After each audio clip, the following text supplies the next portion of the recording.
ఇప్పుడు మనం నూతన సంవత్సరం 2024వ సంవత్సరం ద్వాదశ రాశుల్లో 5వ రాశి సింహరాశి వారి పేరు మీద గవ్వల శాస్త్రం చూస్తున్నామండి. 9 గవ్వలు 3 సార్లు వేసి వాటిని లెక్కబెట్టి వారి జ్యోతిష బలం, భూత భవిష్యత్తు, వర్ధమానం ఎలా ఉందో నూతన సంవత్సరం చూద్దామండి. వారి జాతక బలం ఎలా ఉందో ఈ గవ్వల శాస్త్రాన్ని చింతామణి శాస్త్రం, లకుట ప్రశ్న శాస్త్రం అంటారండి. ఇది వేదకాలం నుంచి నడుస్తున్నది. చాలా వరకు ఈ నూతన సంవత్సరం 12 రాశుల్లో సింహరాశి వారి జ్యోతిష బలం, మకా నక్షత్రం కానీ పుబ్బ నక్షత్రం కానీ వారి జ్యోతిష బలం ఎలా ఉందో శుభయోగం, అశుభయోగం చూద్దామండి. కానీ మాత్రం వారి జాతక బలం లాభయోగం ఉందా, నష్టయోగం ఉందా, గ్రహకలాయిక ఎలా ఉంది, అలాగే కాలసర్ప దోషాలు ఉన్నాయి, అన్నీ చూద్దామండి వారి పేరు మీద. గవ్వల శాస్త్రం వేసి చూస్తున్నామండి సింహరాశి వారి పేరు మీద.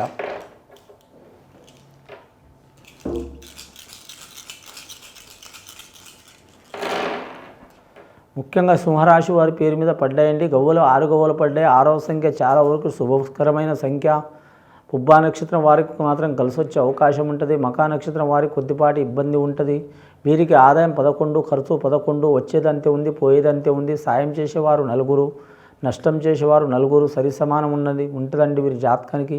ఈ సింహరాశి వారి జాతకంలో చూడాలంటే మాత్రం ఖచ్చితంగా మాత్రం పుబ్బా నక్షత్రంలో జన్మించేవారు కావచ్చు, పుబ్బా నక్షత్రంలో పుట్టినవారు కావచ్చు, అలాగే మాత్రం మకా నక్షత్రంలో పుట్టినవారు కావచ్చు, మకా నక్షత్రంలో జన్మించిన వారు కావచ్చు, అలాగే మాత్రం సింహలగ్నంలో పుట్టినవారు కావచ్చు. శ్రీశైలం మల్లికార్జున స్వామి దర్శనం చేయటం చాలా మంచిది. వీరి జాతకానికి అన్నదానం చేయటం చాలా వరకు శుభకరం అండి. వస్త్రదానం చేయటం చాలా వరకు శుభకరం. ఇక విద్యార్థులకు చూడాలంటే విద్య విషయంలో మాత్రం సరి సమానం ఉంటుందండి.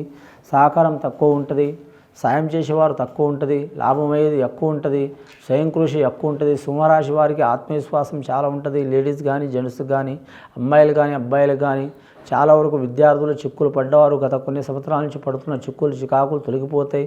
7వ స్థానంలో శని నడుస్తుంది కాబట్టి చాలా వరకు జాగ్రత్తగా ఉండాలి. నవగ్రహాలు 5 గ్రహాలు అనుకూలం ఉన్నాయండి, 4 గ్రహాలు ఇబ్బందికరంగా ఉన్నాయి. గురుగ్రహం అనుకూలత ఉంది, శుక్రగ్రహం అనుకూలత ఉంది, కేతుగ్రహం అనుకూలత ఉంది, రాహుగ్రహం అనుకూలత ఉంది.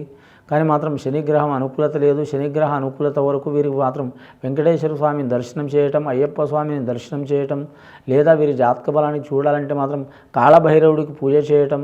కాళభైరవి అష్టమి రోజు వస్తుందండి. కాళభైరవుడికి పూజ చేయటం, ప్రతి శివాలయంలో కాళభైరవుడు ఉంటాడండి, చేయటం చాలా వరకు మంచిది. వీరి జాతక బలంలో విద్యార్థులకు మాత్రం విద్య విషయంలో ఆటంకాలు వస్తాయి. ముఖ్యంగా 20 సంవత్సరాల నుంచి 25 సంవత్సరాలు ఉన్న వారికి పర్సనల్ లైఫ్లో ఇబ్బందులు తప్పవండి. 25 సంవత్సరాల నుంచి 30 సంవత్సరాలు ఉన్న వారికి సంతాన విషయంలో, కుటుంబ విషయంలో ఇబ్బందులు తప్పవండి.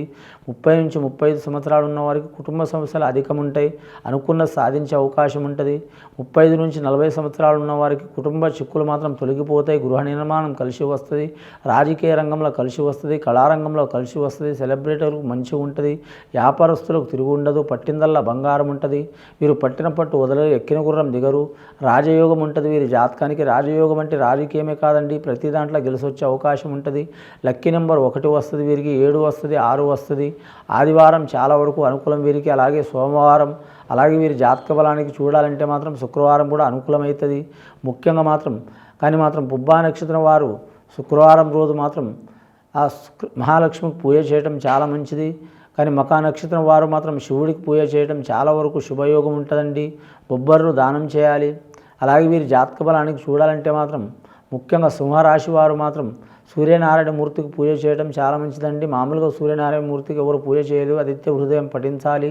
దశావతారాల్లో మాత్రం ఏ దేవుడైనా సరే దశావతారాల్లో విష్ణుమూర్తి అవతారం వైష్ణవ పూజ చేయటం చాలా మంచిది. విష్ణుమూర్తిని కానీ, అలాగే మాత్రం విష్ణు సహస్రనామాలు చదవటం కానీ, అలాగే వెంకటేశ్వర స్వామిని దర్శనం చేయటం, లక్ష్మీ నరసింహస్వామిని దర్శనం చేయటం, పాండురంగ స్వామిని దర్శనం చేయడం, హయగ్రీవ స్వామిని దర్శనం చేయటం చాలా వరకు శుభయోగాలు కలిసి వస్తాయి. అలాగే మాత్రం రాజకీయ నాయకులకైతే గడ్డు కాలం ఉంటుంది. విదేశానం ఏరే దేశం ఏరే రాష్ట్రం వెళ్ళాలనుకునే వరకు శుభయోగం ఉంటుంది.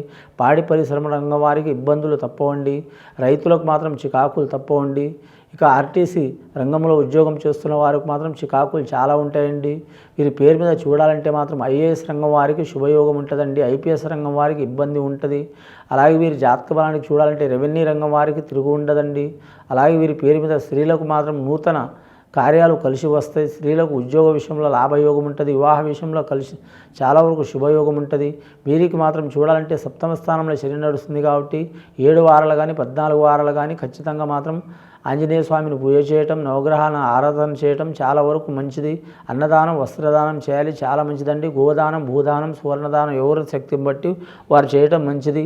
వివాహం చేయాలనుకునేవారు, కళ్యాణం చేయాలనుకునేవారు, ఇల్లు కట్టాలనుకునేవారు, పెద్ద పెద్ద బహుళ అంతస్తులు కట్టాలనుకునేవారు, కానీ ఖచ్చితంగా మాత్రం సత్యనారాయణ స్వామి వ్రతం చేయాలండి, చాలా మంచిది. శక్తి ఉన్నవారు సొంతంగా చేసుకోవచ్చు, లేదా స్వామికి సత్యనారాయణ వ్రతం చేయాలి.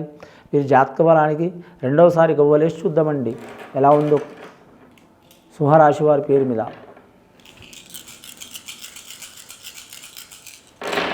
రెండవసారి గవ్వలేస్తే 4 గవ్వలు పడ్డాయండి. రాహు మార్గదర్శ గవ్వలు పడ్డాయి. కంప్యూటర్ రంగం వారి కలిసి వస్తుంది.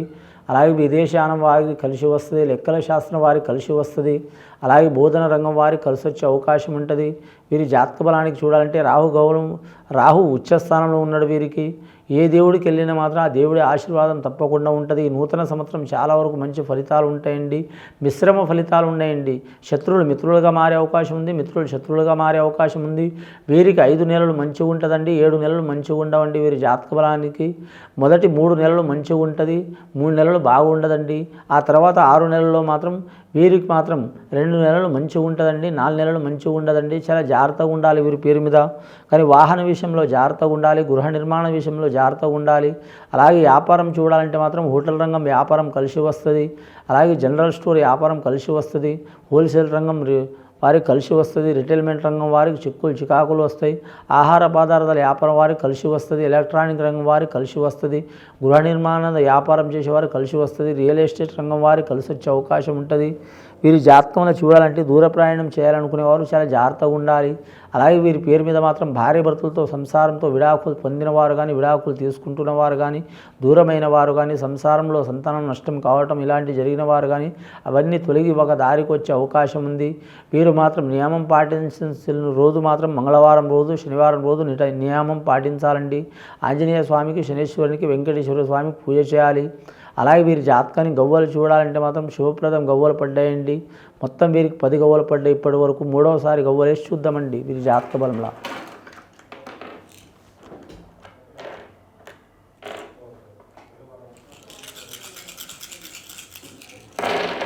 మూడవసారి గవ్వలేస్తే 3 గవ్వలు పడ్డాయండి. మొత్తం వీరికి 13 గవ్వలు పడ్డాయి. 13 గవ్వలు పడ్డాయి కాబట్టి చాలా వరకు శుభయోగం ఉన్నది వీరి జాతక బలానికి. గత కొన్ని సంవత్సరాల నుంచి పడుతున్న చిక్కులు చికాకులు వెళ్ళిపోయే అవకాశాలు ఉన్నాయండి. 13 గవ్వలంటే 1వ సంఖ్య సూర్య సంఖ్య, 2వ సంఖ్య గురు సంఖ్య. చాలా వరకు శుభయోగం కలిసి వస్తుందండి. వీరు తప్పకుండా మాత్రం ఆత్మవిశ్వాసంతో మాత్రం వీరికి ఇష్టదైవాన్ని మాత్రం పూజ చేయటం, కానీ మాత్రం సద్బ్రాహ్మణులతో మాత్రం వారి శక్తి కొరకు మాత్రం శాంతి చేయించుకోవడం చాలా వరకు మంచిదండి. ఇది విని చూసి ఆచరించే వారికి గొప్ప ఫలితాలు కలుగుతాయండి. శుభం భూయాత్.